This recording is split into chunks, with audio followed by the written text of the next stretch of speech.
안녕하세요. 맹꽁이 여사 66번째 시간입니다.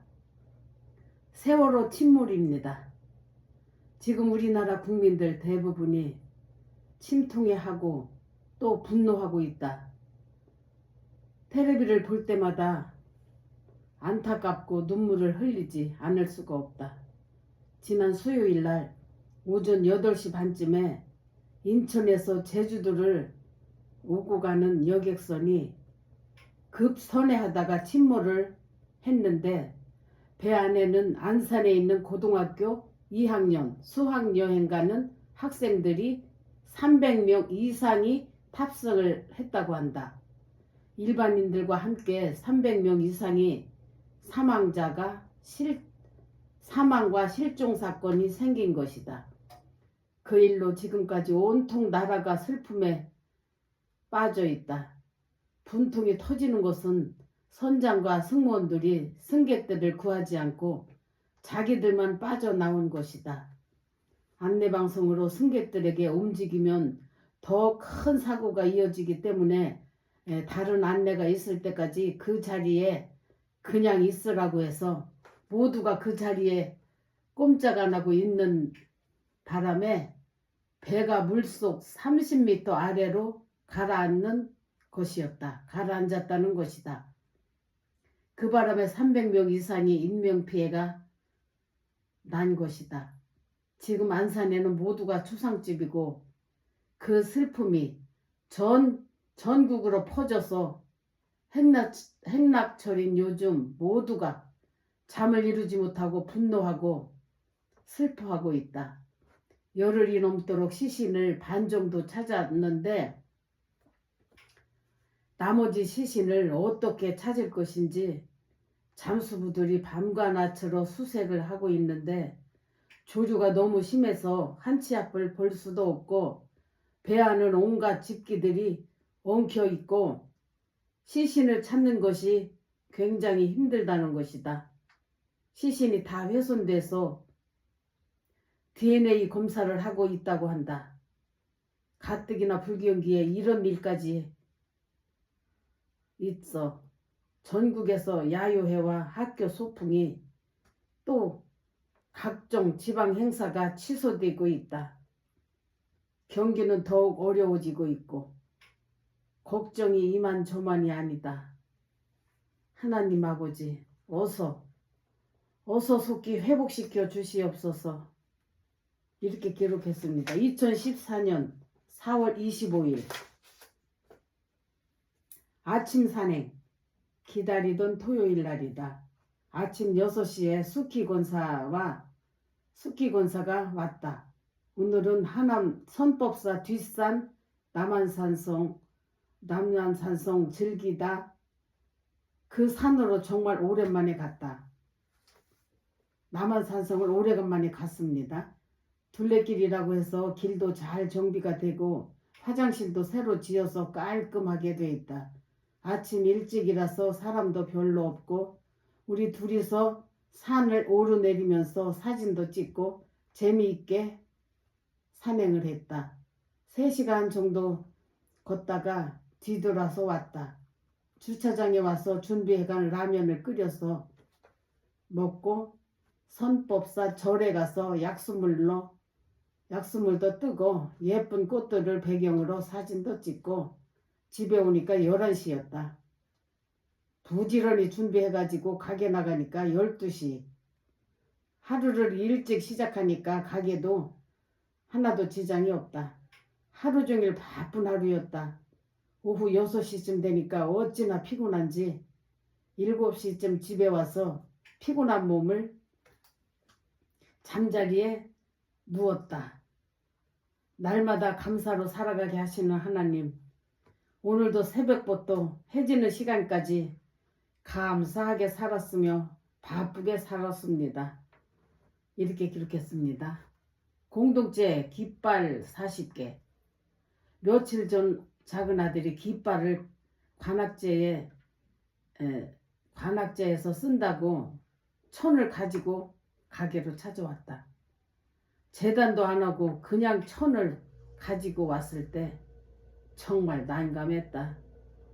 아들은 미안하니까 엄마 뭐 드시고 싶은 거 있으면 말씀만 하시면 뭐든지 사드린다고 노스레를 떤다. 나도 요즘 바쁜 철이라서 손님은 계속 오고 손님을 뒤로 하고 아들과 둘이서 서로 잡아주면서 재단을 해가지고 밤 9시까지 깃발을 만들었다.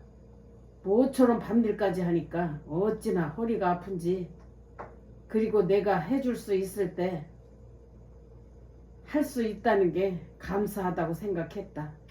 40개를 만들어야 하는데 오늘은 20개만 만들고 나머지는 짬나는 대로 만들어서 이틀 후에 보내주겠다고 했다.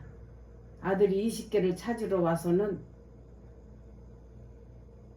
이틀 후에 아들이 20개를 찾으러 와서는 미안했던지 치킨 한 마리를 사서 함께 먹고 도란도란 이야기도 나누고 잠시 즐거운 시간을 보냈다.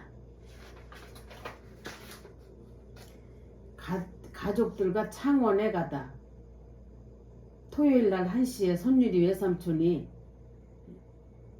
결혼식이 있어서 금요일 오전 11시에 창원으로 출발했다. 우리 며느리 남동생입니다. 큰며느리. 처음 가보는 창원은 정말 먼 거리였다. 5시쯤 도착을 하니 사돈 내외랑 새신랑 되는 외삼촌이 반갑게 반겨준다.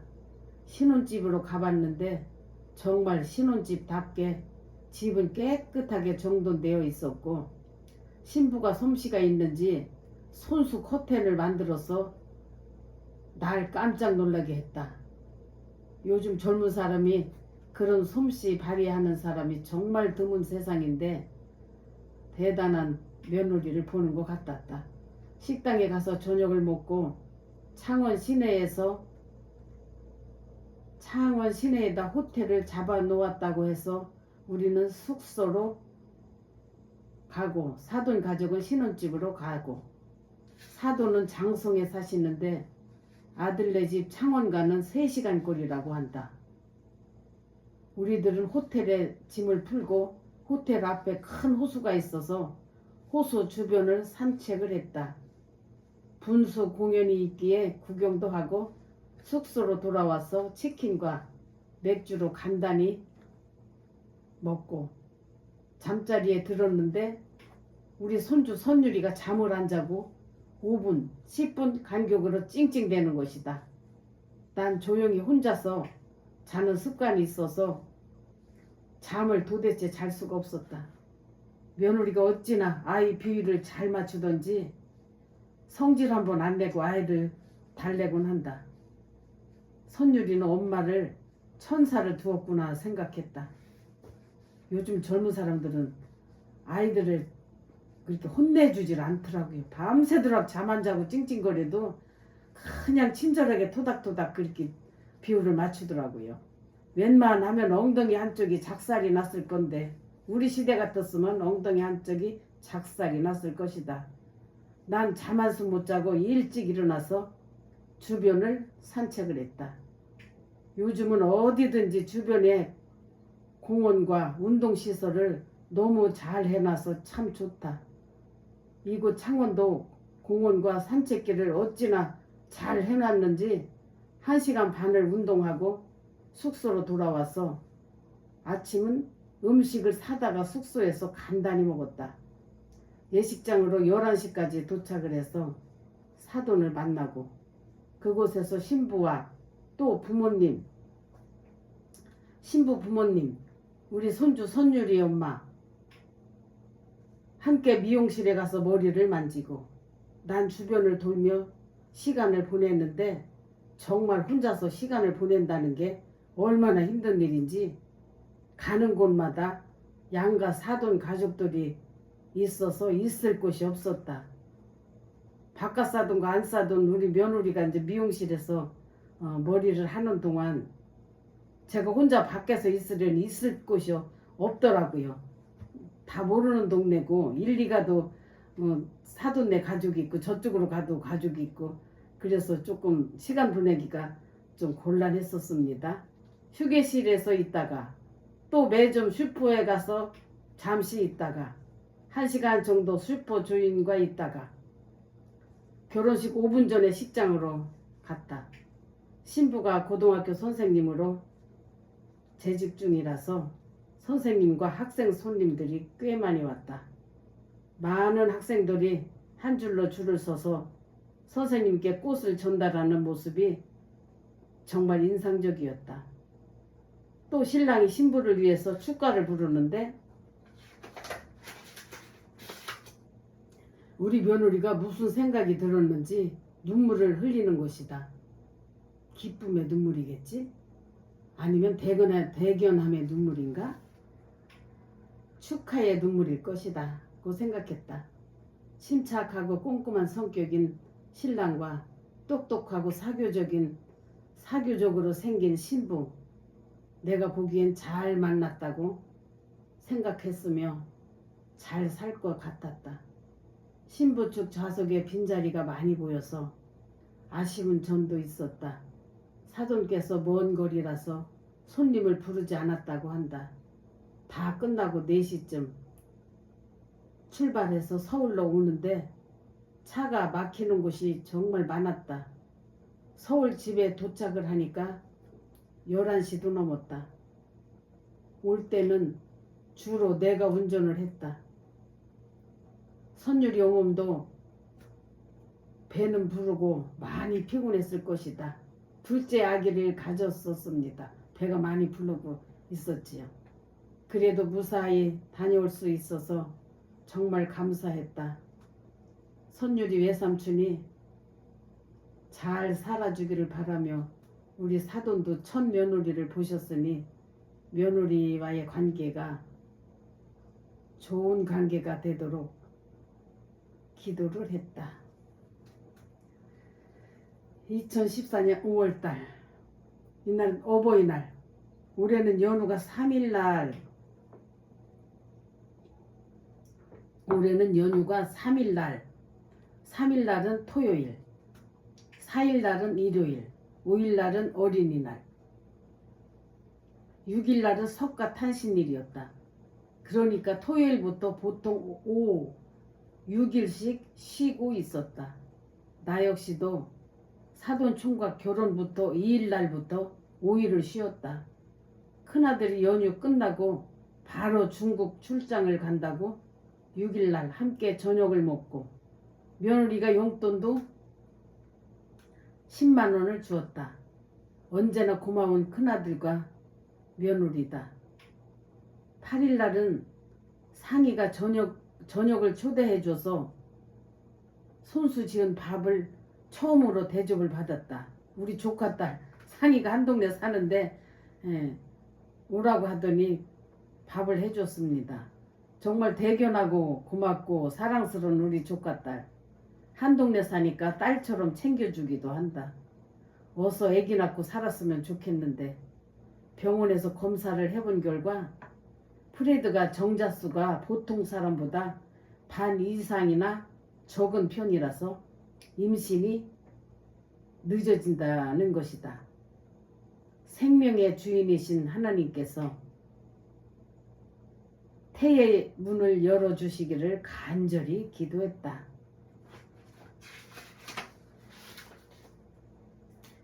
경진이 둘째 아들 결혼식.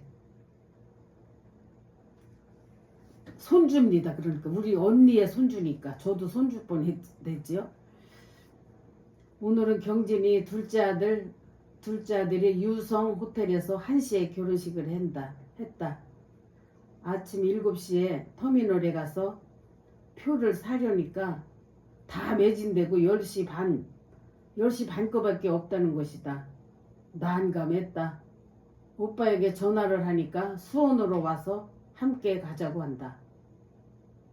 그냥 포기할까 했었는데 오빠 말대로 수원으로 가서 오빠를 만나고 또 셋째 오빠와 형부도 만나서 즐겁게 예식장에 갈 수 있었다. 경진이 조카도 남자 혼자서 2 아들을 길러서 결혼을 시키는 것이다. 경진이는 우리 큰아들의 아니 우리 큰언니의 큰아들입니다. 일찍 거기도 헤어졌습니다. 일찍 헤어져가지고 애들 한 유치원 정도 다닐 때 헤어져서 남자가 두 아들을 혼자 키웠어요. 그래서 결혼을 시키는 것입니다. 며느리가 너무너무 예뻤다. 다들 연예인 같다고 한다. 난 결혼식이 주례가 없는 결혼식은 또 처음 보았다. 정말 특별한 결혼식이었다. 사회자의 지시에 따라 모든 순서가 진행이 되었다. 사회자가 제일 먼 곳에서 오신 분 손을 들어보라고 해서 나는 용기 있게 손을 번쩍 들었다. 포천에서 새벽부터 왔다고 했다. 현금 10,000원을 선물로 받았다. 그리고 많은 조카들을 볼 수 있어서 너무 반갑고 행복했다. 난 정말 우리 조카들을 만나면 너무 기분이 좋다. 조카들도 다 나이를 먹어서 이제 40대 중후반 50대들이다. 같이 늙어가는데도 그렇게 반가울 수가 없다. 어쩐 일로 둘째 올케도 두 딸과 함께 오셨다. 그리고 찬현이도 와서 너무 좋았고, 둘째 올케가 젊었을 때 서운했던 얘기를 막내 오빠에게 해서 오빠가 상당히 충격과 마음이 상했던 모양이다. 우리 둘째 올케하고 이제 우리 오빠는 시동생이 됐죠. 둘째 올케에. 그런 결혼식 즐거운 행사장에 와서 그렇게 예전에 서운했던 얘기를 그렇게 하더라고요. 이렇게 좋은 날 왜 그런 얘기를 하는지 정말 이해가 안 갔다. 대전에서 4시 10분 차로 동서울 터미널에 오니까 6시였다. 형부가 오빠가 너무 속상해하는 걸 눈치채시고 식당으로 가자고 해서 식당에 가서 맥주와 또 삼겹살을 함께 먹고 위로를 해주었다. 은숙이도 맥주 한잔 하더니 친정에서 겪은 한탄스러운 이야기를 쏟아놓고, 은숙이는 우리 큰언니의 둘째 딸입니다. 식당이 어찌나 나물과 밑반찬이 맛있는지 우리는 보리밥을 비벼서 너무 맛있게 먹었다. 8시에 일어나 각자 집으로 가셨다. 난 정말 바쁘고 행복한 하루였다. 은숙이는 우리 큰언니의 둘째 딸인데 어려서 자랄 때 그렇게 엄마가 아들과 너무 차별화를 하면서 길렀는가 봐요. 그 상처가 그렇게 50이 넘도록 그렇게 지워지지가 않더라고요. 그 문제를 해결을 해야 되는데 해결하지 못하고 이날 아주 그냥 외삼촌 외가 식구들 만난 김에 그렇게 어려서 자라면서 그렇게 서름받고 컸다는 이야기를 하더라고요.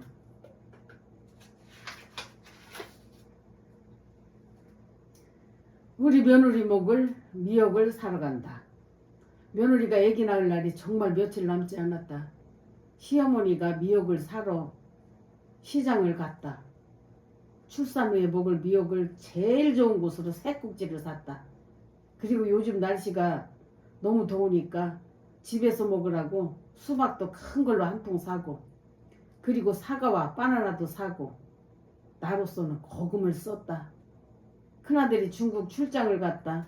10하루 만에 왔다. 중국 출장을 아주 자주 다녔어요. 큰아들이. 이첨 저첨 저녁을 먹자고 했다. 저녁도 내가 사려고 했는데 큰아들이 눈치채고 계산을 했다. 수술해서 낳을 것이라 나를 받아놓은 모양이다. 큰애도 수술했기 때문에 작은애도 이제 수술해야 된다고 하더라고요. 6월 둘째 주 화요일로 시어머니로서 걱정이 되었다. 6월달 둘째 주 화요일날 수술을 하기로 했다고 병원가 이렇게 타협을 했다고 하더라고요. 산모와 아기가 건강해야 될 텐데, 그리고 산후조리도 무사히 잘 해야 될 텐데, 어려운 일을 당할 때는 서로 가족이 배려하고 도와야 한다는 생각이다. 이번 우리의 둘째 손주도 출산하면 사랑으로 잘 넘어가야 할 텐데 걱정하면서 기도했다. 임플란트. 오늘은 몇 개월 만에 오른쪽 윗니, 어금니를 2개 임플란트를 완성을 했다. 적응이 안 돼서 그런지 몰라도 음식 먹기가 왜 이리 불편한지 모른다.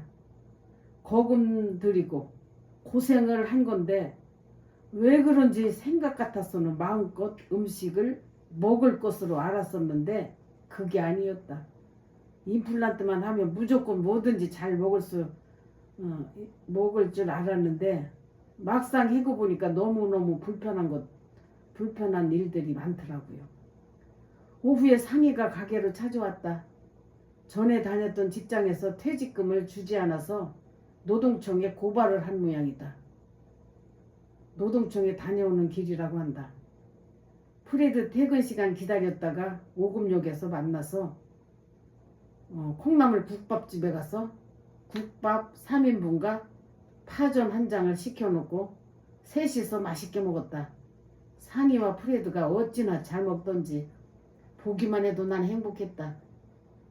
다 먹고 상이 집에까지 데려다 주고 난 집으로 왔다. 한 동네 사니까 참 좋은 일이 많고 자주 만나서 좋다. 이번 일요일에 교회 다녀와서 퇴촌 친구네 농장으로 또 함께 토마토 사러 가기로 약속을 했다. 이렇게 했습니다. 오늘 또 여기까지 하겠습니다.